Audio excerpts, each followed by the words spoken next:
Good morning, everyone, and welcome to MOBB United's national call. Can everyone hear me okay? Someone Yes. just send me a note to make sure you can hear me. Yes? Yes. Okay, thank you. I'm Propulsion Recruiter, the founder, and we have a very special call today.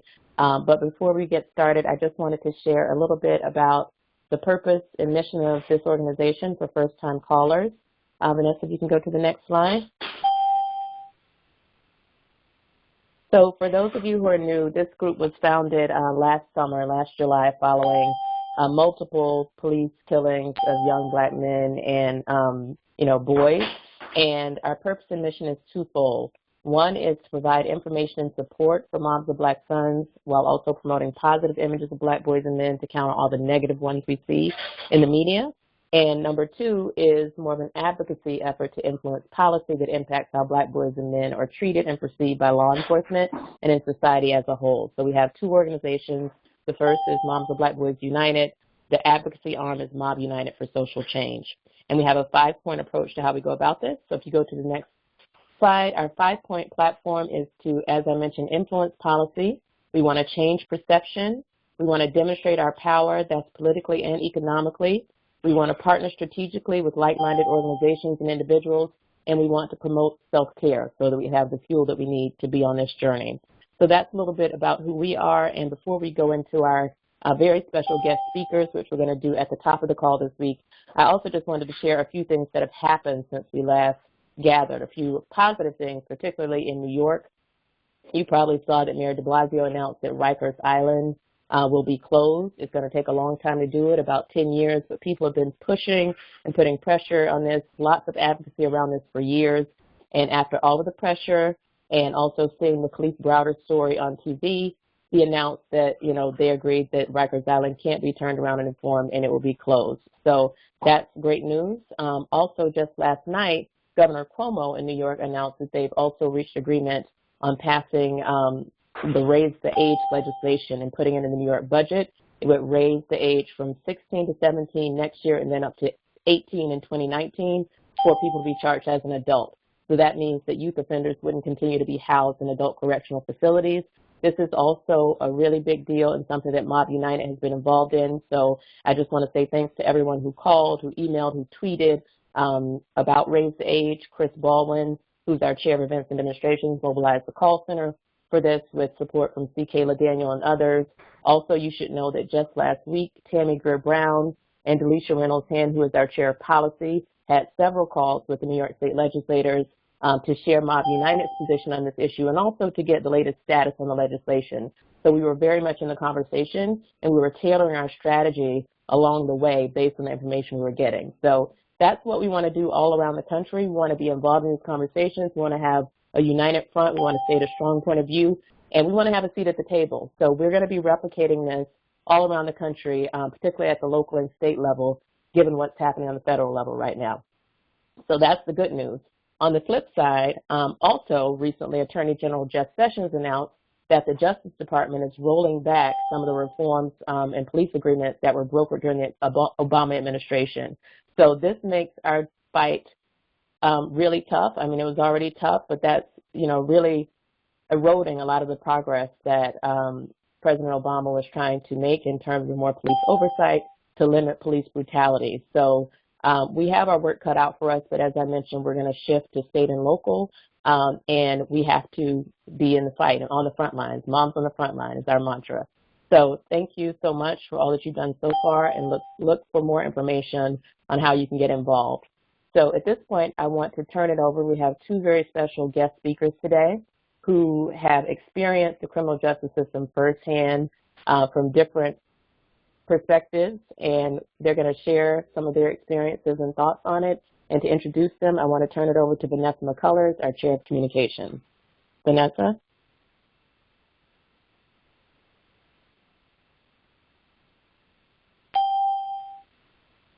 Good morning, everyone. I'd like to welcome this morning Ryder Booker Cheese, who has been a juvenile detention counselor for over 10 years. due to the situations that he saw there, the way that the boys were being treated, the way that the counselors were being treated, and the infighting amongst all of them, he decided to share his story through a tell-all book in hopes that he can help to change the system. Along with Booker this morning, we have Jason Davis, who's a former inmate, now activist. Jason comes with a wealth of experience that relates to gang violence, as well as the effects that being in the criminal justice system at a young age can do to our young men today. We're hoping that this conversation will help inform us a bit more in hopes that we can help to start working on the school-to-prison pipeline. Jason, Booker G, good morning, guys. Please press *6 to start speaking.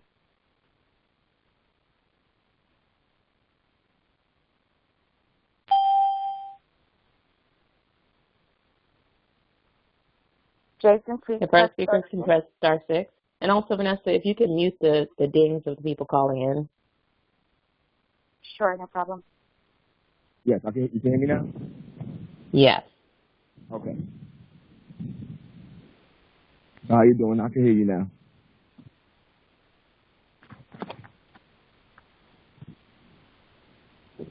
And do we have both speakers unmuted? There we go. If we could please introduce yourselves and tell us a little bit about the pivotal moment that that changed the way you view the criminal justice system. For me, like, I didn't really have like a real pivotal moment like in my life. It kind of like started early. Like, pretty much where I was growing up, we just thought that cops were bad guys and we were on the other side of the fence. That's it. I kind of glorified getting locked up and stuff like that when I was where we was growing up. So it was a little bit different. I only started to see like the different perspective on it when I started working with kids. That had to have been around, I might have been like, I want to say 30. No, not 30, at least like 25. 25 when I started working with kids, where I started to see like, they're not all like I was. They didn't all grow up the way that I did. So they deserve a chance. It's kind of different because the way we grew up, we were brought up kind of like to be like criminals, to avoid police, not being pulled over, to elude police, to if we get stopped police, we know exactly what to say. We know how to look. So it wasn't like a question in my head if I was going to get shot down by a police officer. I knew I wasn't, you know. It was the other kids that didn't know any better, that wasn't taught that way.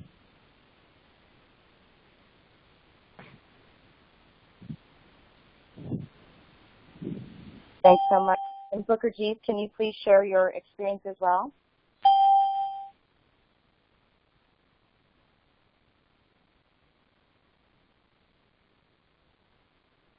Please press *6 before speaking.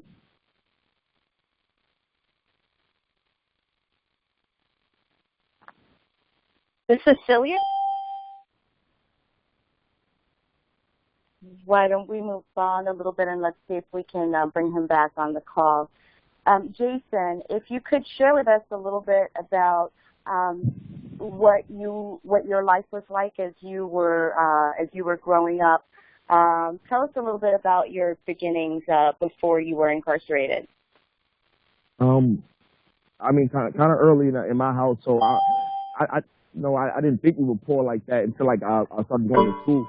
But that didn't really play a real factor in anything. We just were from the projects, and I lived with both my mother and my father, and my sister and my brother. My father, like, you know, kind of was beating up me and my mother often. So I grew up in like a violent household, but all that rage built up until I started taking it out on the street.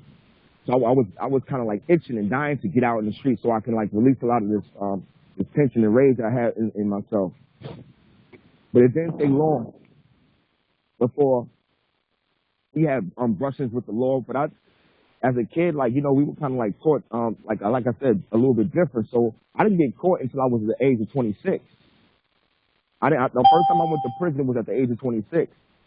I was a full-time criminal, if you want to say it like that. I went to school. I knew school was important because the older guys, the gangsters on the block, the people that we respected and that we loved, we kind of idolized.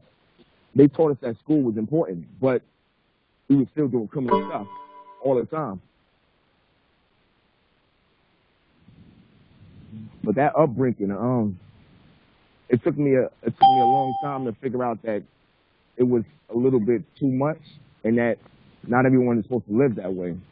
I thought it was normal for a long time, and I guess a lot of people like kind of like pacified me all through my life, so I didn't know I had like mental challenges and mental issues going on in my head. I didn't know half of that stuff was even going on until like later in my life when I started doing adult criminal things. And that's when I got locked up at the age of 26. Right. I know that you've heard a little bit about, what the effects of solitary confinement can do to young men.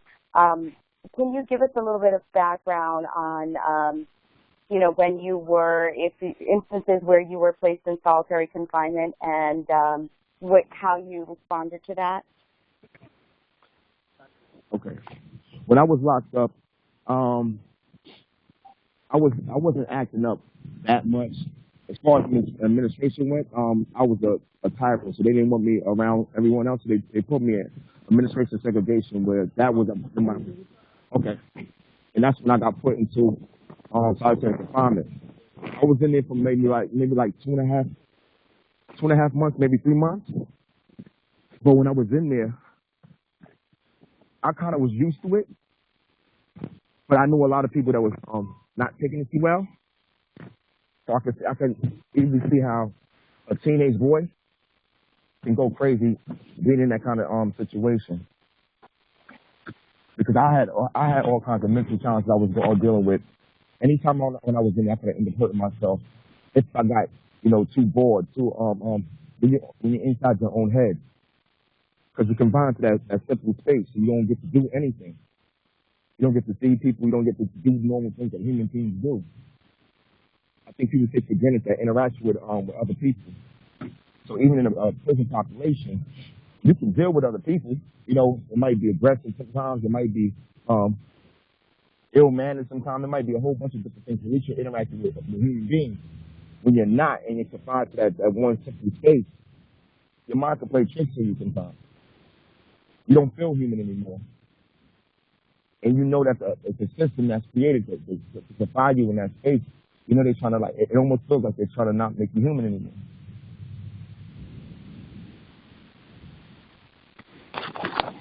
Right, and I know that we've had a little challenge here with our other caller. I really wanted to make sure that I try and connect your stories to show what it's like being on the separate sides of the cell with Booker G's as a counselor and you as an inmate.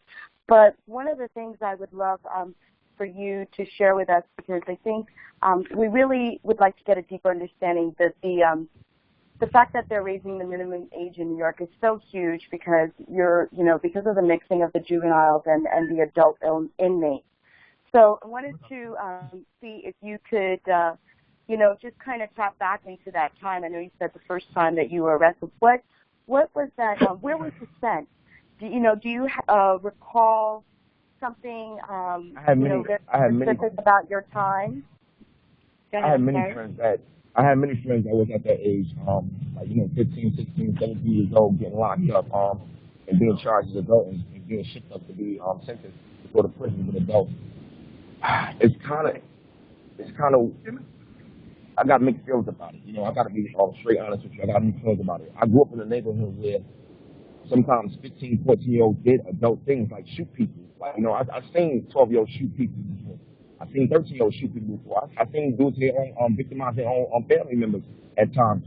So it's kind of different when you say when you watch physically your friends doing these kind of acts and you get caught. We already know we're doing adult things, so it's like, if I stole from the store, if I stole the candy bar from the store and I got caught to my mother and my father, I would get my ass whipped. So if I shot and killed somebody, why would I not go to jail? That was kind of like the mindset. We understood it. A lot of it was rushing to go to prison. It was kind of like we were already doomed. in the environment that we was in, we already felt like we were doomed.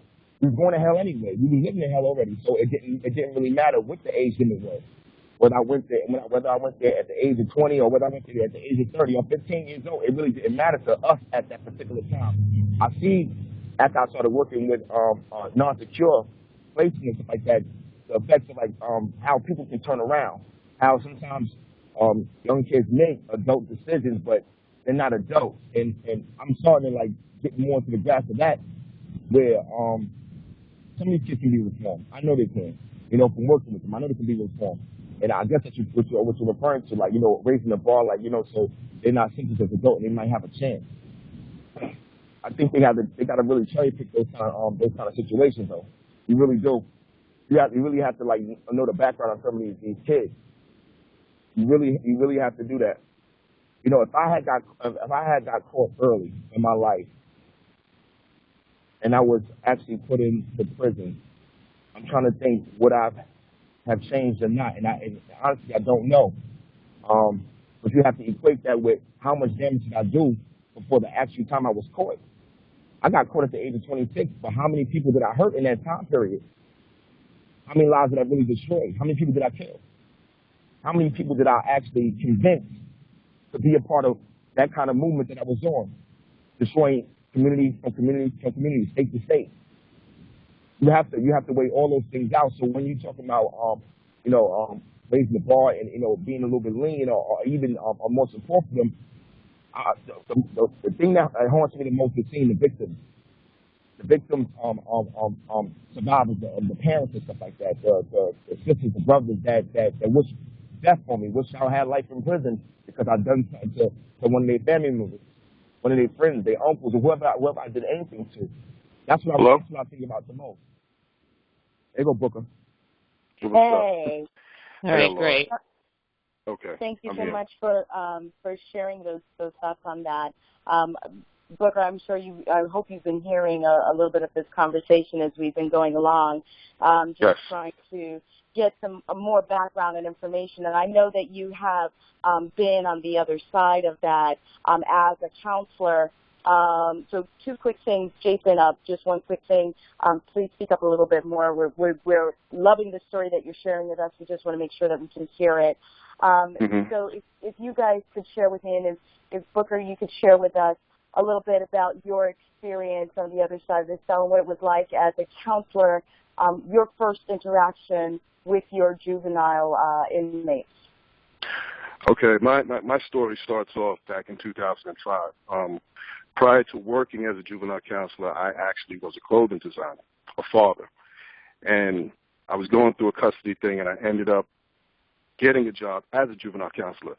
Now, growing up, I grew up in, like, the suburbs of the Bronx, where I wasn't around criminal activity. So being raised by a woman that was a professor, I didn't have a father. My brother and I knew that the only way we were going to make it and succeed in life was to get an education. So we did that. We played sports. That's how our life was. So here I go. I get thrown into this environment, and I'm just shocked at how the behavior is and how the treatment of the kids is, as far as, like, how they are reprimanded, disciplined. I'm saying to myself, listen, there's got to be another way to do this. But unfortunately, the way the administration and the agency was set up, it was always punishment, punishment, punishment. That's the way you get them to listen. But the way I tried to do it is by talking to them, because there are layers to the negative behavior. There are layers to the trauma effects that a lot of these kids suffer from. I wasn't around that. The worst thing I've ever seen in my life was maybe a friend of mine's dog getting hit by a car. I didn't see guns. I didn't see people getting stabbed. I didn't grow up like Jason. So it was hard for me to really relate to these kids, because as much as I would try to convince them, this isn't the answer, that's not the answer, they just only knew one way of existing. So I did the best that I could, and eventually it just all came to a head, and I couldn't deal with it anymore, because it was really nothing that I was doing or saying that was going to affect anything, because it almost looked like a revolving door. These kids would constantly go out, and they would come back. And my relationship with a lot of them was so strong, there'd be times some of them would come back just to see me. And I'm saying, no, this isn't how this works. You're supposed to go out into the community, change your life, make your family proud, make your mother proud. They were so deep embedded in believing that this is the way that life is. They couldn't see the forest from the trees, and it was just, it was like beating a dead horse when it came to trying to convince them in this environment and in this setting to change their lives. I'm actually making more of an impact being outside the agency than I did when I was there. So now I can do some outreach. I can contact some of these kids that I've worked with, help them. I mean, I have kids that are dealing with a girlfriend that's pregnant. I have kids that are dealing with trying to get their driver's license. I couldn't do that in the facility, you see, and it was constantly just, giving them snack or setting them up to get ready for bed or, just preparing them for a court date.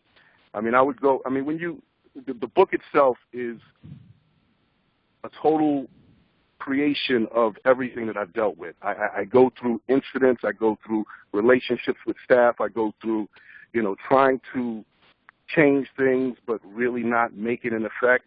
And it's a great read. But as far as like the difference between how I worked in secure detention as opposed to Jason, who worked in non-secure, my kids were constantly in handcuffs and shackles when they left the agency, when they went to court, when they went to the hospital. So, in his environment, it was more, less restraint. Right. That's in my environment, non-secure, they're free. These are the same kids that come from Rikers, the same kids that come from Brooklyn facilities, but they're now, the court remanded them to stay in a residential treatment center where I'm at. But these kids are used to come. They used to like it. So they're free for the first time. We're out in this Dobbs Ferry, New York, where they're seeing bears for the first time in their life, trees, and they're on the campus, and they don't know how to act. They don't know how to act. And the only thing they did respect was that I was a gang leader. That's the only thing that kept them in check. They wouldn't listen to anything any counselor said. They would attack staff at times. They would grope on women sometimes because that's what they knew. That's what they knew how to do. All they want to do is be as repugnant as possible to the system. When they found out that I was working for the system, they would it kind of like shift their mindset a little bit because they figured that if you're gangbanging or if you're in a gang or if you was a criminal at one time, you're not supposed to have a job like that with the kids. But when they see me do it, it kind of opened their eyes where they might could do something different and better. And I had the opportunity to speak with them, unlike Booker would have. You kind of get reprimanded if you talk to the kids too much and get too personal with them in a secure facility. It's not even permitted. Yeah, and for me, it was traumatizing for me too. In Jason's situation, if he takes a kid to the hospital, they can walk in there like a normal person. In my situation, if I take a kid to a hospital, he's in handcuffs and shackles. I'm walking through the hospital with an 11-year-old kid who's got handcuffs and shackles. Everybody's looking at him. Everybody's looking at me. To the point, I just want to take him off. But, God forbid you do that, you jeopardize your job. So it was so much of a conflict just trying to do my job and feeling morally what I felt was right for these kids. And, in that setting, I wasn't able to make anything happen. So I feel like being able to be in this position to speak about what happened in that setting, I'll make more of a change that way. Right. You have to realize, too, I'm sorry, I didn't mean to cut you off. You have to realize, too, kids are going to always react to their environment. Whatever environment they're in, they're gonna act appropriate to that environment. So we didn't have shackles and stuff like that, so they were still able to behave and act a certain kind of way. But I'm sure if you put them in a certain Rikers, they're gonna act accordingly to what Rikers' standards are. I'm talking about inmate on inmate. If we took them to an amusement park, they're gonna act like kids and run around like in an amusement park. But I think even deeper, just like Jason, you talked about your upbringing, the lifestyle is something that they want to glorify. And the battles that I had with them, when I would sit them down, and immediately when I would get to work, I would sit them all down and I would talk and I would speak to them about what's on their mind, how they're feeling. And you can tell with body language if there's something bothering them, and it was always something for me to put extra time into that one kid that just felt like there was stuff on his mind, and I would talk to him. And I think the battle that I always had was that the administration didn't want you to be nice to them. They felt like in order for you to control these kids, you needed to be tough, you needed to be hard, but that's how they were from the beginning. So for me, that wasn't my style. You know, my style was always communicating. My style was love. My style was friendship. My style was involvement, you know, and it just seems, I mean, it works because a lot of them have come back to me and they've touched, you know, they've reached out. They appreciate what I'm doing. They appreciate what I'm saying. And they know that I was always there for them when I was in the facility. I think one of the differences too in our styles, and you know, some may agree with it or not, but I wasn't one of them people that's hands off policy at all. If you assault me, I'm gonna assault you right back. You know, I didn't really care what age bracket you were. If you're 14, 13, 15 years old, if you hit me, state law by New York standards is I can hit you back and defend myself. So I wasn't with any of those kind of policies. I was with, you know, reprimanding kids that you're not gonna spit on me and do stuff like that. Right. You're not gonna do certain things. And me as an adult gonna allow you to get away with it because we used to call it Disneyland. We used to call it Disneyland. With Disneyland, what we mean by Disneyland is when you get to some of these places and it's not like the real world. So they end up getting so used to Disneyland, when they go into the regular community, they think it's okay to spit at an adult, to grope a woman, that because it was allowed in their institution. But if you get on the outside, you're going back to jail because you had this kid locked up in La La Land forever. Now he's back in the real world and he doesn't know how to transfer it over. That's part of the main problems with some of these institutions. Like, it's either too harsh or it's like it's playland, and the kid doesn't get real reality. All they know is I don't want to go back home because my father's beating me up, or my uncle was touching me this way, and I'm gonna do whatever I can to survive until my days are numbered. That's it. Okay, tell me, how did you guys view police as young males, and how and if your parents trained you to deal with them? I'm fine. Say that again? How did you deal with police officers as a youth, and did your parents train you to work with them? Oh, how did I deal with police officers when I was younger? Correct.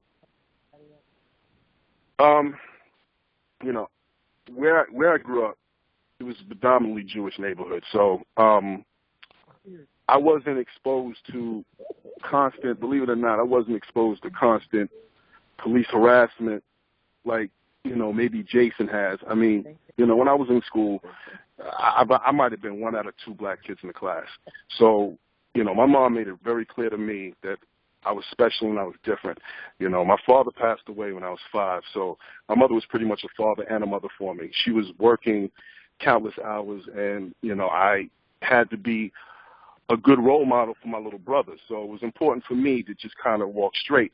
But in that setting, you know, being around those type of kids, you know, everything is equal. Everything is even. So you're not going to call me the N-word and get away with it. It doesn't work like that. And to be honest with you, where I grew up, the type of kids the white kids that I grew up around, if they even said something like that, their parents would hit them for that. You know what I'm saying? But the reality is, outside of that setting, black people aren't treated like that, you know, and it's unfortunate, but this is the world that we live in. You know, it almost seems like there's everybody's trying to do something to control black men. If they're not either in sports or they're not singing, they want them in jail. So for me, dealing with the police, I didn't start seeing that until I, reached high school and college, really when I went to college. And that's when I started to really see, this is, you know, they're out for black men, and they definitely don't treat us, or put it this way, if I'm going to school, because I went to school in Delaware, and I'm on the highway, you know, we're driving and we're clean, we're good, we're going to get pulled over more than, you know, the white guy that's driving down the highway too. So, you know, I was aware of that, and I just knew how to speak. You know, I just knew this, you know, not try to talk back disrespectfully and just try to just get out of that situation as soon as possible. But I didn't have to deal with some of the things that Jason's dealt with. Yeah. I didn't really have an issue with the police. When I was younger, I knew you can go to police, and police actually protect us from a lot of different things in my neighborhood at first. But it seems like when I hit the age of 13, 14 years old, we kind of like was targeted and became an enemy. I guess that's what they looked at, like black men. Like if you're younger than 13 or 14 years old, you're not really a threat or any harm. So you're supposed to do your job and protect. But as soon as I hit 14 years old, they started treating me like a criminal, and it kind of pushed us towards being criminals. Like, you know, I kind of like the idea at first, you know, because once you get treated a certain kind of way and they start saying different things to you, and you realize, like, for what it is, and this thing had nothing to do with a cop being white, black, Spanish, anything like that. Cops is just cops, period. It can kind of get real nasty. So they mistreated us a lot when I got to a certain age. And we used to go to them for help at times. We went for them for help when we was younger, but then we realized after we hit a certain age, it was no more of that. You know, we got roughed up a lot. Handcuffed, beat up, punched in the side. My friend got his jaw broke one time. I got a cavity search. I got cavity search outside when I was 14. At times, my mother, if my mother was around, she would always speak up and try to defend me. Like, you know, what did he do wrong? And you know, she knew the language already on how to make a cop back down. She'd pull out her badge working for the health department. Since she was a city worker, she'd pull her badge out quick and be like, "Listen, my son ain't a part of none of that other stuff that's going on out here." But it's like I said, it's kind of weird. Like, you know, I was never a police officer in New York City at the time in the 80s and 90s, so I know when the cops wasn't around, it was a lot of shooting, there was a lot of robberies, a whole bunch of stuff going on, drug dealing 24/7, like blatantly out in the open. So I'm trying to think, if I was a cop, how would I look at the picture as a whole? And I probably would have did the same thing, if not worse. You know, because you got to think about how I'm thinking about life. I knew what I was into. So when I went to other people's neighborhoods and I heard how notorious they were, I already came armed up. As soon as I feel any eerie feeling, I'm pulling out my gun. And if anything goes left field, I'm gonna shoot first and ask questions later. So why would it be any different for a cop who's not even from the neighborhood? They get the stats hearing all this wild stuff that's going on. And then you're asking them to cherry pick and see who's good and who's not. And it doesn't really work that way. All I know was I've been in several shootouts before and several altercations with knife and close to confined space. And I know that's the scariest feeling. Your adrenaline starts rushing, and you got to think really, really quick on your feet. Now, I don't agree with them drawing their guns, and, you know, you can blatantly see that it's some innocent kid or it's somebody that really is not a threat, and you shoot and lay him down anyway. You know, that's kind of like a sick way of thinking, but they're not all like that. They're not all like that. And the reason why I always tell this to people is because cops don't do the most killings in our neighborhood. You know, we woke up in the morning thinking about who we might have to lay down today because we were beefing with them the night before. That's how we do it. Cops is just there to do their job. We didn't care if they was in the way or not. Who I was actually getting annoyed with was actually the community, because, you know, they deemed us to be savages, but they didn't have anything else for us. We didn't have no programs. Like, you know, they took all the programs away. So if you don't have a program, I don't have a program. It's about 25 of us on one building. And I'm from a project, so New York is always saturated with a whole bunch of people. You know, some of these kids got access to knives and guns. I don't.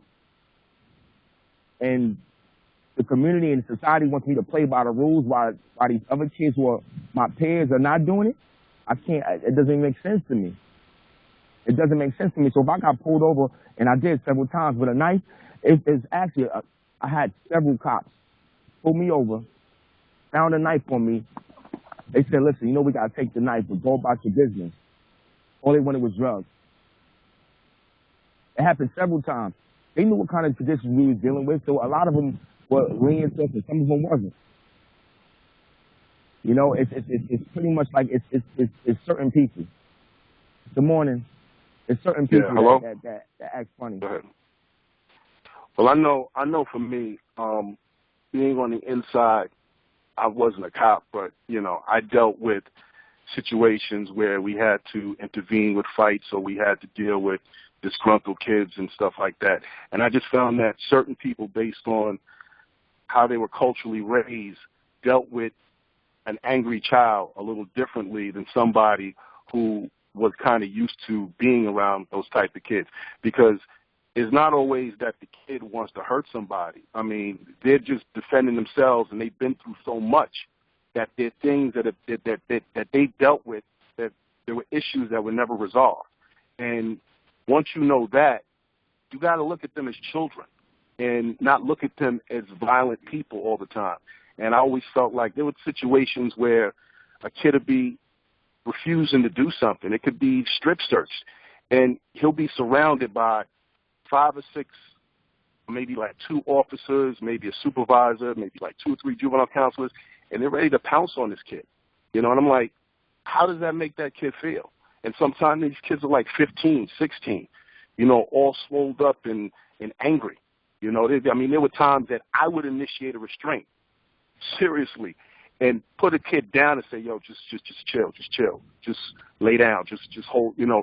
And then everybody would just back off because they would be like, he has it, he's got it. But realistically, I'm trying to keep everybody else from touching that kid, because I know what they're about to do. They're about to bend them up. They're about to chicken wing his arm. They're about to make him cry. They're about to send him to the hospital. They don't care. You know, I mean, I was working with people who they realistically went to work with the intention of restraining kids. Yeah. I couldn't understand it for the life of me, but that's just how they were. And a lot of times, because we're all human beings and we all deal with things. I mean, I was working with people who got their car towed, or, you know, they got dumped by their lady, or, you know, they lost their kids or something. And then they would just come to work, and the minute a kid would say something wrong, they would take it out on that kid. You know, and sometimes it'll be something that a supervisor did. You know, you can be on a hall and everything will be really good. Like, I can have a relationship with a kid, and the supervisors will just not like the relationship that I have with the kids, just how we laugh or we get along. And I'll come in the next day and that kid will be on another hall, or I will be moved. I'm saying, wait a minute, why'd you move me? Oh, you and that kid were getting too comfortable. We didn't like that relationship. We felt like he needed a different setting, or you needed a different setting. And then that kid just goes off because he's upset that he's not working with me anymore. And I'm like, that's so counterproductive. Like, how are we rehabilitating these kids? So now that child just believes that the world is screwed up, and anybody that he gets close to, he's going to lose. So why even care anymore? And, you know, they had caseworkers there. They may have spent like less than an hour with these kids. I was, giving these kids towels, you know, toiletries, slippers, you know, pajamas, jumpers. I was waking them up. I was taking them to breakfast. I was taking them to dinner. I was taking them to rec. I was with these kids all the time. I was with these kids longer than I was with my own kids. And a lot of that along the lines affected me too. I mean, through the book, there's just so many ups and downs and roller coaster rides I go on just as a person, trying to decipher what my role was as a man and what I needed to do, not only for my own family, but what my role was with these children. And unfortunately, the way the system is set up, it doesn't help them. It just brings them back. And then once these kids, once I realized that it was a money grab, okay, because these kids, they fill beds. Okay, the more beds they fill, the more money the city makes. Okay, their licenses, as far as like the food that comes in, as far as like the clothing that they wear, you know, the maintenance. Everybody's employed off of these kids making a bad decision, and they don't get any help when they go to court, because they get these appointed lawyers that have like 9 or 10 different cases a day, maybe even more. They don't know these kids. They meet them for the first time. How can you defend somebody you've only met 5 minutes ago? You can't. So you really don't care. And it's sad. It's just a sad process. And, you know, you read the book, I talk all about it. So thank you so much, guys. I really appreciate that input, and it kind of leads me to my next question, which is, you know, what was that, you know, that turning point for you all that made you kind of look at the situation differently? I know, Jason, you and I were conversing the other day, and we talked about, you know, the kids trying to get GEDs while they were in prison, and how you kind of pushed that effort And Booker, I know you had situations as well that kind of created that turning point. Can you share with everyone what that was like and what was that pivotal moment for you? I'll go first. Jason, you want me to go? Go ahead. All right, cool. For me, working as a juvenile counselor, well, since 2011, what ended up happening was Mayor Bloomberg, he merged the juvenile detention, he merged juvenile justice with the Administration for Child Services, which is ACS. When he did that, their job is to protect children. So they always looked at counselors as a problem why incidents were happening, just to kind of justify, why something happened, a child got hurt or something, in regard to that. So then what would happen is it would involve the Justice Center, which was coming down on the juvenile counselors for their tactics, how they were restraining and stuff. So there were several juvenile counselors I was working with that were being, suspended, some of them losing their jobs, getting fired. And it just got to a point where I just said, you know what, this is not working. Something has to be done about this. So, being an artist, I would try to go into my head as far as like where I was going and what direction I was taking my life in. And I just started writing. And when I started writing, more pages started piling up, and then it formed into a book. And I started an organization called MOBB Justice. And what MOBB Justice does is we go out and we kind of speak on the juvenile counselors' situation when there is something where they're being accused of something, to tell their side of the story.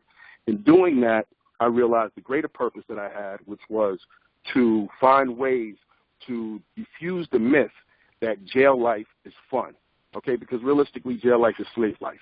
Let's keep it real, okay? And these kids need to know that glorifying being in jail, glorifying being in a gang, all that stuff at a young age is not preparing you to be somebody positive in life. So once I finished writing the book, I resigned. And I started promoting the book. I started promoting MOBB Justice. MOBB is the acronym to the book, Locked Up and Put Away. And our goal is to expose these facilities for what they are. They're modern-day plantations. Okay, if you're going to close down Rikers, close down Horizon on 3rd Avenue. Yeah. Close down Crossroads in Brooklyn. You close down Spofford because the community couldn't take it.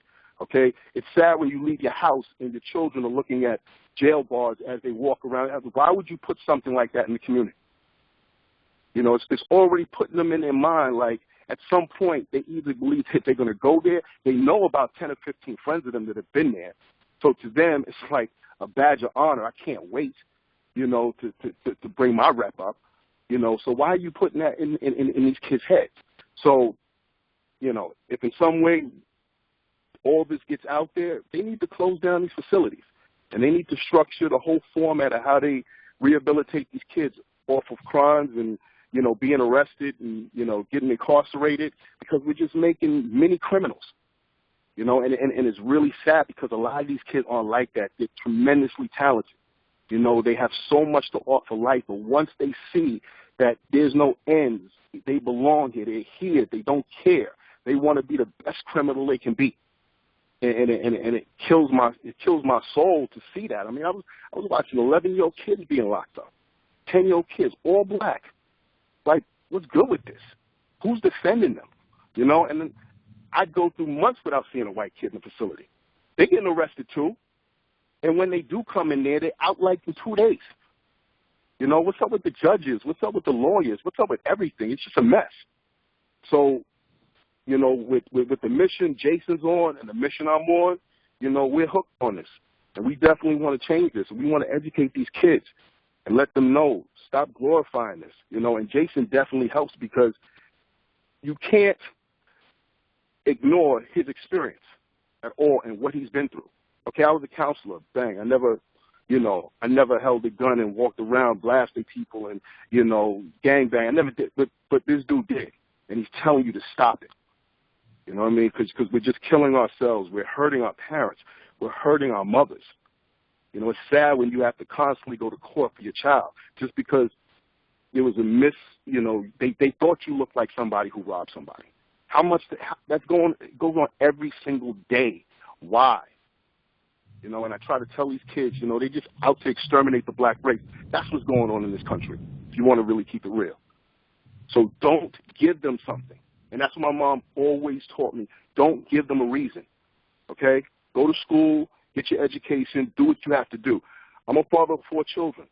You know, my oldest is 18, and he goes to Binghamton right now. He's a freshman in college. You know, my daughter is 13. My youngest, I'm outside Gaucho's gym. My youngest is 7. He's in there practicing basketball. So it's important for us to father these children. You know, you mothers can't do it alone. You know, that's why people like me, people like Jason, we step to these kids. If I see a kid that I know, I give him a book. Okay, yo, you need to read this, bro. And you will see that you are being pimped by this country. And you need to wake up. I agree with everything you say. Thank you, bro. I guess it's funny we talk about like closing righteous, but like look, this me and Booker actually worked with some of these other facilities like Horizons and Crossroads, and what they're gonna do, like a lot of these programs need to be set up where it's a lot of prevention and intervention that goes on, like on street level programs and community programs. You can close righteous all day long, but it's another facility it's other facilities that's just as bad. Exactly. They just talk about righteous all the time, but we know because most of the horror stories, they don't come from righteous. They come from places like Horizons and Crossroads. Because exactly. The way it's geographically set up is righteous is for everybody in the city. The way Crossroads and Horizons is set up is you're predominantly in Brooklyn or it's predominantly in the Bronx, and wherever else you get put, if you get placed in these on some of these spots, you might be in there with maybe like 2 people from the Bronx and thousands of kids from Brooklyn are in there. You're going to get picked on. You're going to get picked on, and it's at the worst level. It's at the worst level because in those facilities, they don't have a segregation unit. They don't have a place to actually protect you because they say their rules and regulations say that it's all under ACS, it's all under child welfare, so nobody could be getting hurt. But those kids get hurt all the time, and then they end up shipping them to a non-secure place where they already been victimized so much that they don't know how to react or act with other kids. They don't know what it feels like to actually be in a place where you're getting. First time some of these kids had pajamas was when I gave it to them. Just like Booker said, sometimes the first time they had slippers, the first slippers they ever had, I gave it to them. But then I realized the same slippers that they have is the same slippers that was given to me when I was in prison. It's the same exact slippers. Some of them used to make jokes about it. I had these same slippers when I was in Rikers. When I was in Horizon and Crossroads, but this place is different. When those kids realize it's not different, that's when their mentality gets turned up to the worst level. So a lot of the stuff that we need to do is on a prevention and intervention level, on a community-based level, before they even get into the system. Or even if they have been touched by the system, you still gotta put the prevention before they go too far, or intervention before they go too far. Because after they go too far, it's too late. It's too late, and they mixing and breeding with other kids. Some of the worst cases that I've seen in there weren't the actual physical things that happened. It was the mental changes that happened. It was some of these kids who like never did anything in their life. They were placed in some of these institutions because of child welfare, but they were right next to a kid who was involved with criminal things all of his life. And what happens is it becomes a predator and prey thing. So the kid who's always been into crime and stuff like that, he's becoming a continuous predator. So that what the kid does who's never been into anything, he emulates the behavior in order to survive. And once he does it, he's gone. Right. Some of these kids, they never smoked weed a day in their life until they had access to weed all the time. All kinds of drugs when they was in the street. But the first time they start smoking is when they get into the institution, because if they don't smoke with the rest of the bad kids, they're not cool. They will get jumped. I've seen it happen 1,000 times. I had to literally force kids not to do stuff like that. To actually get into physical altercation with other staff who was pushing that kind of idea on the kids. They like the chaos, because the more chaos it is, the more hours they get to work. Yeah, that's right. That's a fact, too. The more triples you get to get. They like that. I want to go home. Some of these people didn't have no families and place to go home to. So they would set up kids to get to fight each other for Chinese food, for McDonald's bags. They did it all the time. So at times, I would go outside of my job and physically get into altercations with staff. All the time. To protect the kids. But what I realized too was when I was in those situations, I was getting so mentally and physically involved with the child welfare system and the kids in the system, dealing with administration and everything like that, and I wasn't spending no time with my own kids. Facts. That was the hard part. So I realized I couldn't live in that kind of environment, work in that kind of environment anymore. I had to get out and do the prevention work that I do on the outside so I could actually be a normal person. Mm-hmm. As far as you start to feel like a criminal. Yeah, you do. You do. Listen, so, gentlemen, you guys are touching on some really important points here, and as you already know, the mission of our organization really is pointed at trying to save our black sons. So I need your help here. Tell us how we can better work with the school system. What suggestions do you have to help us keep our boys out of the school to prison pipeline? So one of the good things you have to it's a couple different ways. One of the ways that we do it with our nonprofit organization, Reimagine Justice, and brothers like Booker is, if you're a strong individual like Booker is, you can do all the work that we're doing, and you go inside the schools and you actually teach administration and staff how to deal with some of these kids and different issues they're going through in their communities. The other way is to actually get somebody like myself who's actually in the community that they listen to. Now, I'm still a gang leader to this day. It's just that I denounce all the negative aspects of it. And I force my set, the people that I'm in charge of, to do the same thing. Now, I'm one individual doing that. That's making a difference like that. So I get to go into schools and tell them, listen, I don't want y'all doing that garbage. If it's an issue like that, I'm going to come back into school and we're going to have a problem. Now, this is no different from what I used to do when I was gangbanging and I was on a negative tip.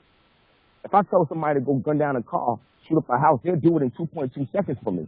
So all I'm telling them now is put down a gun, pick up a book, learn how to do a resume. This is how you tie a tie. You never had a suit before? I'm gonna get some funding. We're gonna get you a suit. I'm gonna teach you how to go to an interview. If you're tired of getting pulled over because you're in a bad neighborhood, I'm gonna show you how to properly talk to police, how to properly dress so that you won't be pulled over just as much. How you know how to talk your way out of those kind of situations. Because guess what? You don't have the money to leave. You don't have the money to leave these places. You gotta deal with it. And if you can't deal with it, you might as well hang it up now. You might as well hang it up now. See, the whole fact of the matter is, a lot of these kids from these communities have substitute hustlers, pimps, gangsters as their father and their mother already, because their father and mother are not doing shit in the household. Mm-hmm. So you have to get those ones who have actually who's actually like changed their life around, like I have, and utilize their leadership to help those kids in those schools and stuff like that, and in the facilities. Mm-hmm. That's been proven to work because they listen to us anyway. If I told them to jump off the bridge right now, they'll just do it. No questions asked. If I told them to stop speaking to their mother and move out the house, they'll do it. 14 years old. No questions asked. I realized that power needed to be used for good. So one of the things I do is I go to like some of the worst neighborhoods, the worst areas, and I meet up with some of the my comrades that I had from the past, some of the leaders, and I speak to those kids. If the kid is ready to change his life over, I mentor that kid. Now, when I mentor that kid, I don't care what gang you from, Blood, Crip, Latin King, I don't care what gang you from. If I decide to mentor that kid, he's off limits. Meaning that I better not ever see no drugs in his hand. I better not see no gun in his hand. He better be not in trouble at all. And it better not be through the hands of poor leadership. That's the rapport that I have with some of these dudes because I'm still in the game.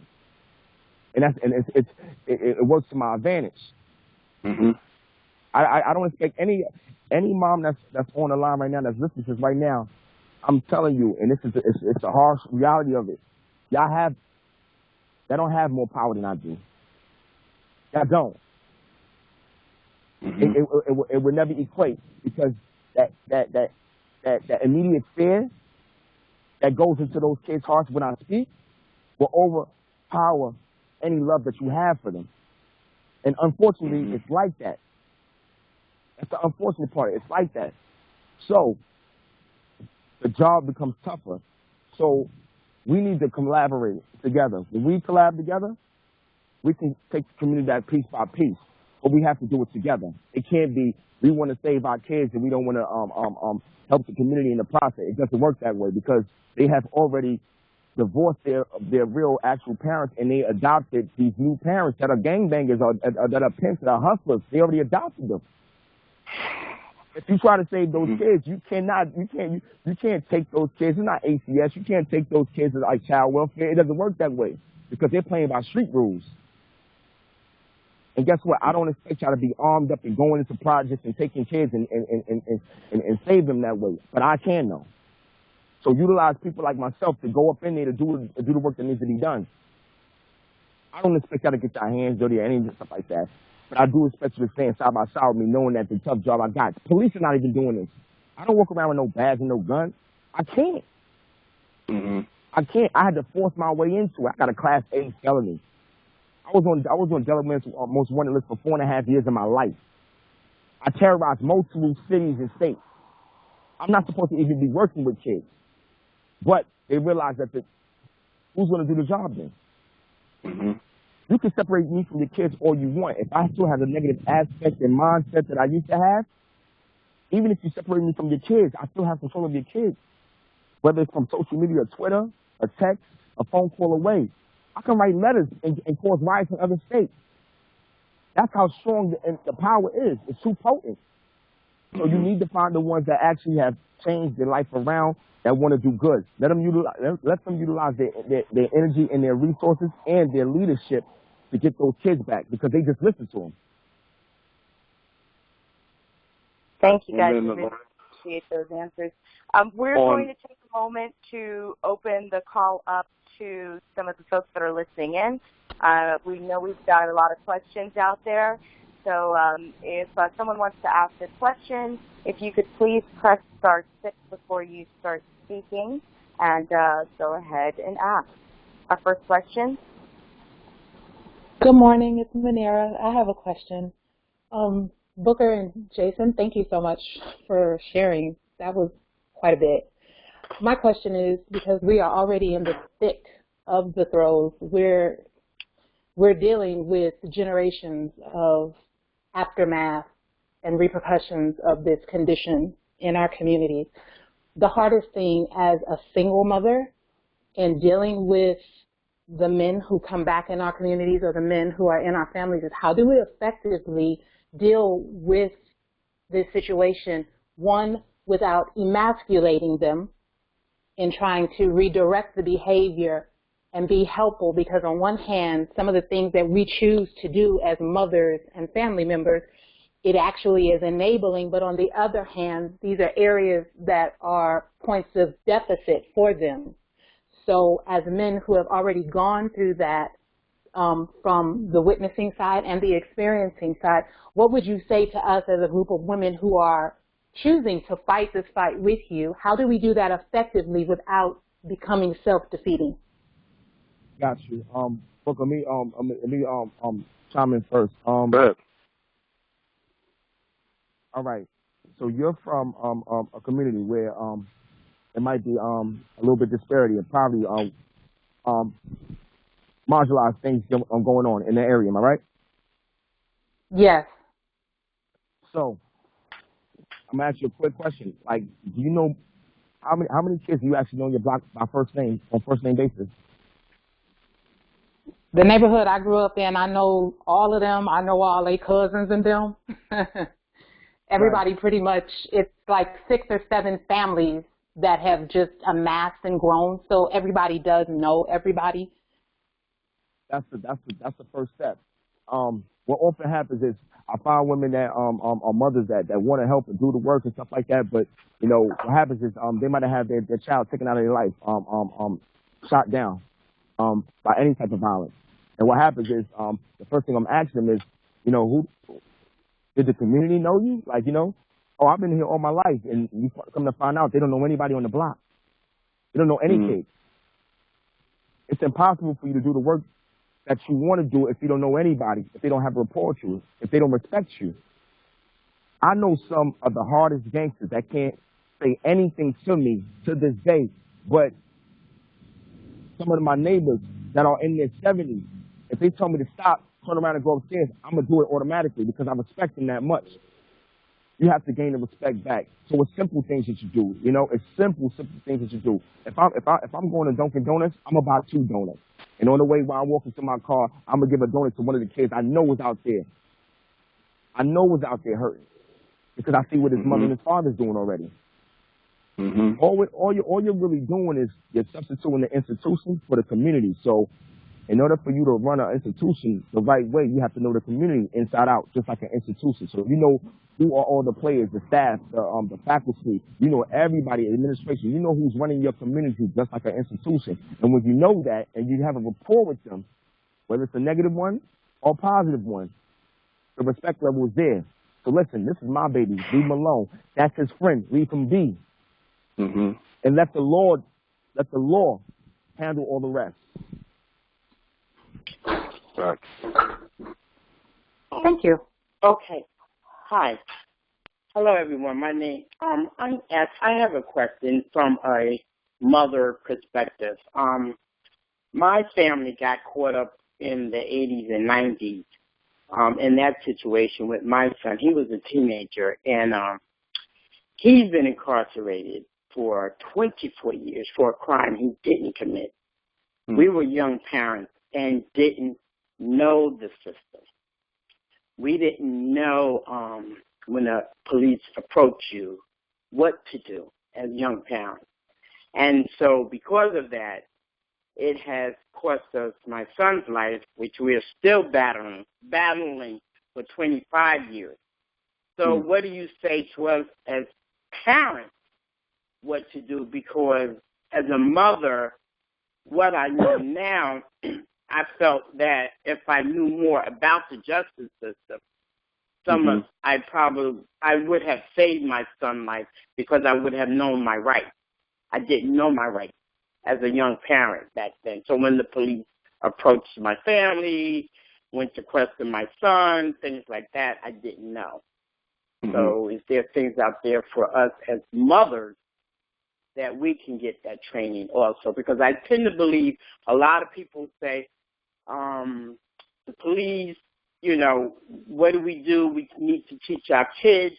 When the police approach them, we as parents need to know also, and there's no training for us. Right. Let me just say, it was just before my son went away to college. I got pulled over. He was in the car with me at the time, and I got pulled over for my headlight. My tail light was out or whatever. So my son was in the car at the time while he's watching me interact with the police officer and speak to him and how I conducted myself. I never was in a position where I could actually show him how this happens, but it was good for him to see how I controlled myself, how my demeanor was, where my hands were, the fact that I addressed him as his name on his badge. Do what you can when you're speaking to a police officer to look them. Don't shy away from eye contact, because at the end of the day, they're humans, and they find ways to, put you down based on how they're carrying themselves, knowing that you're kind of not staring at them or not looking at them. But once you look at them in the eye and you repeat their name and you say their badge number, something changes with them. And they know that you're not somebody that they could just push around and do what they want. But I think that experience for my son, I even thanked the officer. I said, this was a valuable lesson for my son. I could not pay you to pull me over and do this. He needed to see me, so he knows how to conduct himself. And this was just before he went away to college. So just to say that when it comes to these young kids in the street and they're being approached by cops, don't run, don't shy away from speaking to them, listen, be direct, look them in the eye, repeat, say, thank you, Officer Thompson, or whatever their name is, or This is my ID. This is my badge. I mean, this is my, my driver's license or my school ID. And somehow, some ways, that kind of diffuses their approach. Because I just think sometimes in these communities, you have these young, black kids that have never been around white people at all. And they only know them as teachers and cops. Okay? So the minute they're approached by them, it's always, you're a boy or you're a young man and I'm an adult. It's never on the level of, we're the same age and we're peers or anything. So, I grew up like that. So I'm not afraid of them, okay? And they cannot tell me anything differently as far as how to approach me and what to say. I know how to conduct myself. My son knows how to conduct himself. My daughter knows how to conduct himself. We're not afraid of them. And I just think that they use that against us, especially in these hoods, to be like, go here, go there. We have rights, okay? And you're not going to treat me like this. And it's important that these kids acknowledge the fact that, cops are people too, and they can say what they want, but at the end of the day, you have rights, and you're going to exercise them. Thank you. Okay. Yeah. Thank you. You're welcome. I agree. Just to add on to that, some of the things that I used to do to avoid police interaction when I was a kid, like I said, I was raised and taught a little bit different. So, a lot of us, a lot of the older people that was raising us in the projects were all criminals. So, they taught us different ways of how to avoid police interaction if it ever came about. So one of the things I used to do was whenever I was going to the park and I wanted to hang out in different areas, I would take some of the cleaners, the clothes that just came out the cleaners. I would have it, I put it around my arm, and I would walk to different places. And usually when the cop sees it, they think you're going somewhere. They can't think you're not doing something. I used to walk around with old groceries. I get the grocery bags, I put a couple cans in there, and I'm like, listen, so when I am approached by a police officer at that age of 14 and 15, hey, I'm going to my aunt house, and I know the address I'm going to. I know safe haven spots. You have to teach them safe haven spots, like different schools. Get really, really familiar with the community. So my daughter, she's 16 years old. From the time she leaves the projects to go to the school, it's about 20 different safe haven spots she can go to, because I know the guard at the pharmacy, I know the guard here, I know the guard at the school. So if she is feeling uncomfortable, some girls following her, some boys are following her, or if a police officer is grilling her, and she thinks she might be approached the wrong way, she knows to go in there and that she's going to be protected in there. The kids have to learn those kind of things. They have to be taught that kind of stuff. I don't expect the average 14, 15-year-old to understand that why I'm telling him to take some of the old mail with him and bring it with him to go to the store. I don't expect him to understand why I even told him that the concept of why he's doing that. But it saves their life. Cops do not want to interact with somebody if they know that they have backing. They usually pick on people that they know have no backing.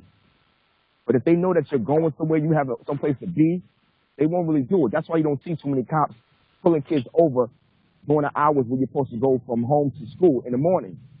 They do it after the hours, because that's when the mischief usually happens, and that's when they can justify it. You can't really justify a kid with a book bag on going to school and you stopped him and said he did what? He was going to school, so why'd you stop him? You can't really justify that kind of stuff. Thank you. You're welcome, man. I have a question. I'm sorry. I have a question. This is Tammy. What kind of support do you think we could help provide in the school systems to our kids, our boys especially, outside of, just learning the different ways of going, safe havens, but, what other kind of support do you think they need? Because, you're absolutely right. I've met with like 7 boys the other day, and their biggest fear is about getting shot, and they were glorifying everything about the whole murders and, people getting shot outside the building. What can we do, especially when you have the school system where it's predominantly white teachers teaching black students and Latino students? What can we do as MOBB United to counteract that and, suggest to the school some of the things they need to create in the school to counteract some of it? Well, I know. What is unfortunate in a lot of cities, especially in New York City, is they've taken away a lot of artistic things that kids can do. There are not a lot of art programs, there are no music programs. There are a lot of sports programs that are being diffused and taken away. And what happens a lot of times, and then it's even difficult for youth employment. Sometimes there's not enough jobs to fill or positions available in the summertime for these kids to do anything. So they normally, I know when I grew up, there was always the school rec center would stay open to like 8 o'clock or something. So you're not just walking around the street looking for something to do. You're not hanging out at the park. Those things are all closed. So these were avenues that were around in the past to kind of counteract negative behavior and keep, kids kind of looking at something that they felt like, they were achieving something and having fun doing it, and they enjoyed to do it. So I don't know how those programs can be reenacted into the schools, but I think that if some way there was more for the kids to do, then there'll be less gang activity. There'll be less negative behavior. There'll be less, them just walking around in the neighborhood looking for something to do. I encourage a lot of kids to, read my book. I mean, because my book, in a lot of ways, I diffuse all myths about jail. Okay, there is nothing glorifying about it. Okay, and when you read it, it's like the anti-Willie Lynch letter. Okay, for the black community, because I put it all out there. I let everybody see how they're treated. I let everybody see how the counselors are treated. I let everybody see how the counselors treat each other. Okay, and it's just like piranhas in that place. And I was never like that. Okay, but being in that environment, I turned into something, and I didn't know who I was anymore. And then I had to figure things out for myself, regroup, get myself together, and here I am now talking about it. So in a lot of ways, I mean, in schools, I just feel like a lot of programs have been taken away. And I think that they were effective at one time in life. As far as the school programs go, depending on what regions you are in, geographically, like what's around you, there are always nonprofit organizations out there, especially about like gang prevention and gang intervention. So usually when you have those predominantly like schools that are where there are white teachers teaching black and Hispanic, what happens is you speak to the administration. They're either going to get scared or they need it already. They need to have like work with that budget to get an actual nonprofit organization that actually set up workshops with those kids and start a rapport going. A lot of times, what we do is we try to get books to speak in certain speech so we can train the staff on the effects of trauma. Like, the first time I went to a grievance counselor for somebody getting shot was in my 20s. I didn't know nothing about that. I've seen people get shot all the time around my way. Being from where I was from, people got shot all the time. The first person I seen get killed was at like 10 years old. He didn't get his face shot off right in front of me. So my mother didn't take me in the house and sit me down and talk to me about it. Like, it's not normal to hear gunshots almost every day. None of that stuff is normal, and it's a lot of trauma that comes with it. So guess what? If it's not happening in the household, and parents are not going to take their kids to the doctor for like mental health,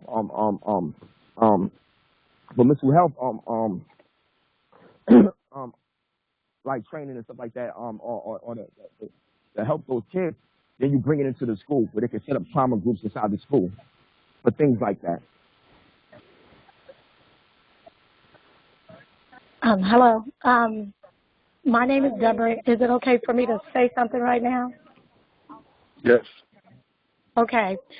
Just to answer the other mother that just asked the question, I live in the Cincinnati area, and what I did, I decided, with everything that was going on with the African-American boys and men in the area, well, I started an organization, but it was for the women, to help the women to be able to be stronger. And what I want to just quickly say, because I know we've already been on here a long time, what we could do is, because I went in and worked with another organization, they needed somebody to come in and talk, or at least teach. And what I found out with the young ladies, which is probably the same thing with the men, once the men or the young men heard about what I was doing, they wanted to also come in and be a part of what we were doing as well. but because my mission was for women and girls, I wasn't able to bring them in. But what I did was I just kind of developed a program of my own for the girls to be able to know who they were as a person on the inside first. And it was in an area that a lot of exactly what you're saying about the parents not being in the home, the mother or the father. And so the first thing I understood was that they first had to trust me, because when I first came in there a couple times to talk to them or, teach them, they were kind of just looking at me, and I'm not from their area. So they had to first, know that I was in there for them. So I thought to myself, I said, well, if these kids are coming here at 6:30 in the evening or whatever for 2 hours, they may not have had anything to eat. So the first thing I did was to bring food with me. I might make a crock pot of chili or whatever, and then we would just start talking. So the women, I know many women, we have it in our hearts because we're nurturers, just, go and start working like, the gentlemen are saying, with the school or the community. Find an organization in that community and connect with them. And whatever it is that, you feel like you can give, then you give in that way. And I think that that's the best way to work with, the organizations, who are going out into the school to help these African-American boys who are being traumatized.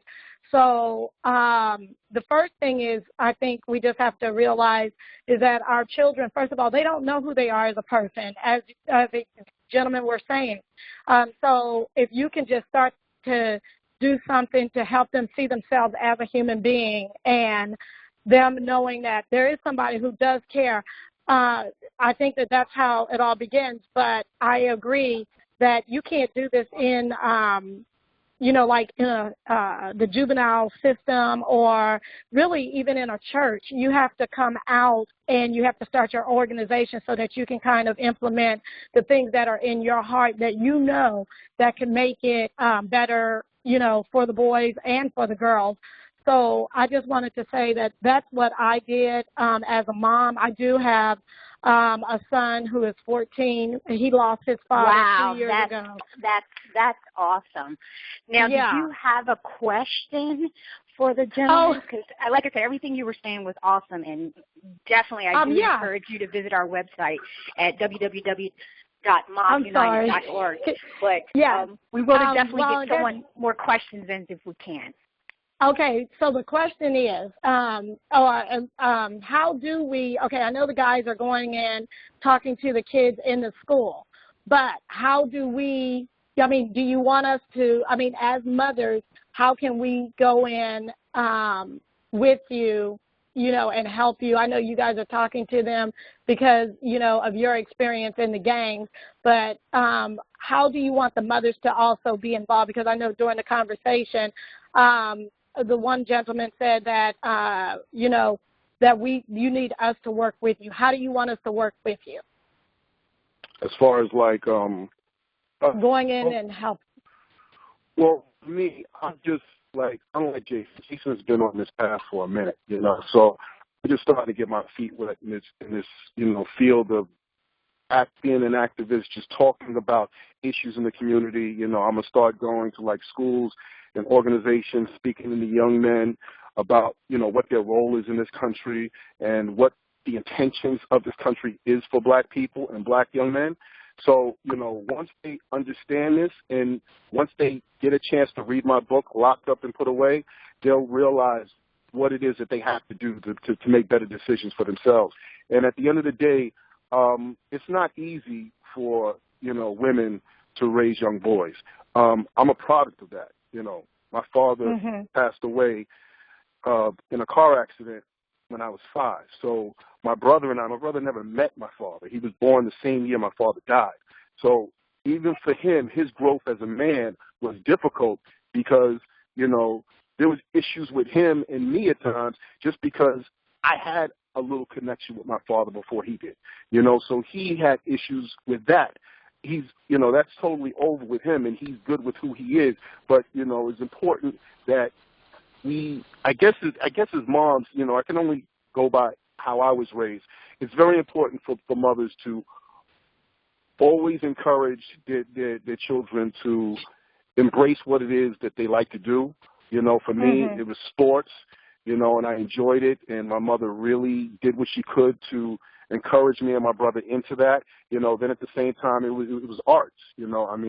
I was growing up. I'm a heterosexual man, and I was into making clothes. I was into designing, and my mother embraced that. She got me a sewing machine. She got me fabric for me to make stuff. So it was always showing a love for the things that I love. And what it did was it pulled me away from anything negative that I might have been thinking about, just because I had all the tools, I had all the things that I needed to enjoy my life, and she was working 2 jobs, and she made sure that me and my brother, we both were educated, we both have college degrees, so, she did her thing with that, and it's important just to pull them away from the street, any way you can, because the street has a type of love for them too. Because there's a lot of people out there that are looking to gravitate the kids looking for love. And if you don't give that to them, they'll find it out there. And, you just have to embrace them and bring them close to you. Okay. And then the last thing. For one more. Sorry. Oh, I was just going to say, and where can we get your book? I mean, is it in Amazon? Book. It's on Amazon. It's on BarnesandNoble.com. I'm going on like a book signing tour. I just did a few things here in New York. My next stop is Philadelphia. Then I'm off to D.C. probably in May. And then in June, I intend on being in Atlanta to promote the book. The name of the book is Locked Up and Put Away. I have a website, lockedupandputaway.com. And my name is Booker G's, and I have a Facebook page. You can friend me at any time, and you can learn about more events and activities that I'm a part of. Thank you. Okay, we've got time for one more very quick question. One more quick question. Hi, my name is Carlos. I'm one of the fathers to and one of the husbands to one of these lovely women of mine. Jason, my question is mainly directed to you more than anything else. I'm a former so-called shot caller in L.A. as far as his blood gangs go. I'm what we call reputables. We have histories in L.A. as far as gang activity, and that's how we really get to these kids, by letting them know where we come from. New York, you guys don't really, as far as gangs, you guys don't really have history. You guys just started emulating and gang banging. There was a sense of community. Now, where gang banging is, it's become a social relevant thing of a fad to do. How do you find it? How do you touch these kids now as far as prevention and intervention when they're in the day and age of social media and they're just looking for relevancy? That's where the majority of this problem lies now. Yo, I totally agree with you. I don't think Jason's here anymore to kind of speak on that, but I know for myself, working in the juvenile justice system, there was false claiming in the facility. Okay, so there were kids that weren't really blood and weren't really Crip and weren't really Latin Kings, but they kind of repped it, and there wasn't anybody there to check them because this was juvie. Okay, it's not hardcore. You're not at Sing Sing. You're not at Rikers, where the real OGs are. So it's just some kid that's claiming a gang, and because he's that big, he can do it, until maybe another kid comes in that has the paperwork that can say, yo, you're false claiming. So it's sad because they really glorified his lifestyle. And a lot of times, like you said, it's not a New York thing. Like, a lot of these gangs originated on the West Coast or in Chicago.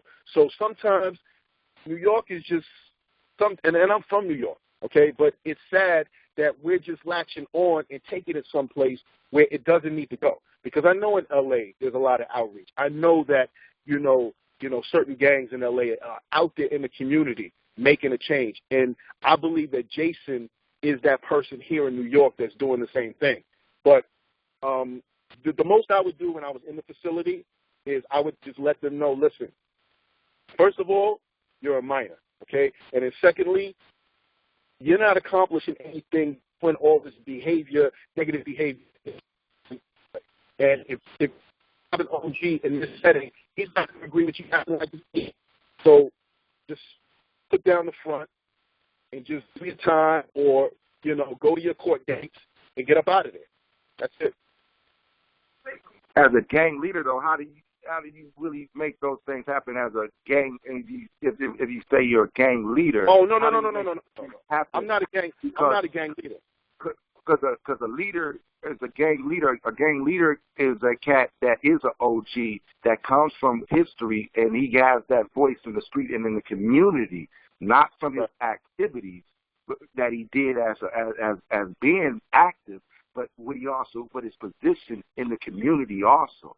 So I'm just saying, as far as gang culture, I live gang culture. I'm part of gang culture. So in New York, where it's not known, these kids need an understanding of community, a sense of community, because gangs don't come from a sense of community, and leadership doesn't come from that. So how do you make them to understand that it's not about being relevant, because gang activity in New York came from relevancy. It didn't come from community. So if you're teaching them intervention, you have to teach them a new sense of community and a new sense and find that sense of community in a gang. Or calling yourself a gang leader, it defeats the purpose when you talk to these kids. Yeah, brother, I agree with you. I can't even speak on Jason's behalf because I'm not in the gang. So I totally agree with you, bro. Thank you so much. I know Jason has to run, and we're wrapping this up now. It's almost time to go, but before we do, I'm going to pass the virtual mic back to Dipelsha Magruder. Thank you. Thank you so much. What an amazing conversation. We just want to say thanks to our guest speakers and to everyone who joined in. I've certainly learned a lot today, and, we have our work cut out for us. A lot of the things we talked about in terms of how we can get engaged, we are working on in MOBB United. So if you haven't already registered on our site, please do so, mobbunited.org, so that you can get connected to all of the initiatives that we have going on, which we'll be sharing more on future calls. So right now I want to turn it over to Nashiva Star to get ready to close us out in prayer. Thank you so much, Dipelsha. Good morning, everyone. So I'm going to introducing Shira Hill, who will be leading us in our closing prayer. We had the honor of having her pray with us during our first MOBB United retreat. And so Shira is a life coach. She's a motivational speaker, and she's a wellness consultant. So Shira, can I ask you to star 6 and take us home with the prayer? Thank you. Grand rise to all the beautiful minds of MOBB and all the kings that are on this line sharing in this discussion. I like to say, first out, I'm honored to be here and to be amongst this distinguished group of MOBBs and FOBBs, fathers of Black boys. I'm going to open up in this matter. Grand Creator of all great things, big and small, to all the beautiful minds and hearts of this movement that we are in the journey of as we speak. Us MOBBs have been fathers of Black boys, friends of Black boys, fighters of Black boys. However, we need your universal, most powerful energy to move forward and move beyond and execute what it is we have in store for our Black boys. We are not the masculine energy that our boys are in need of.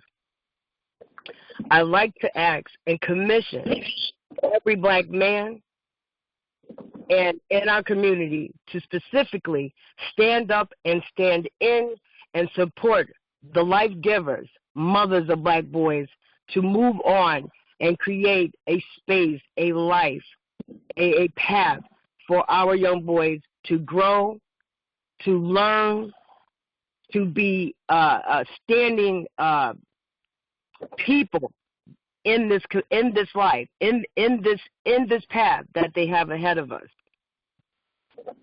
Culturally, we need to encourage, give them the knowledge of who they are and where they come from and what they will evolve into. We are at war on several different levels, spiritually, mentally, emotionally, and physically. Please, give us the strength, give us the mindset, give us the fortitude, give us the love, give us the words, give us the nurturing, give us the power, give us the direction, give us the life, give us the energy that we need to prevail, give Depletia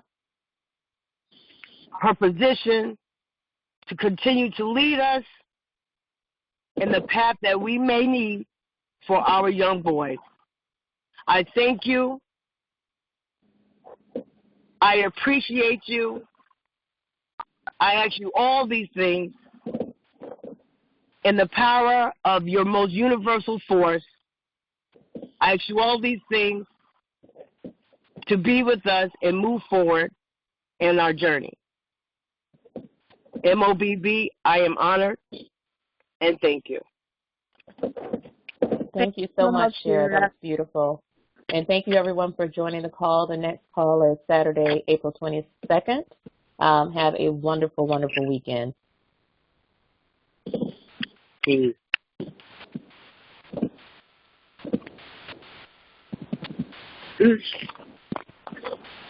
Thank you, Mom.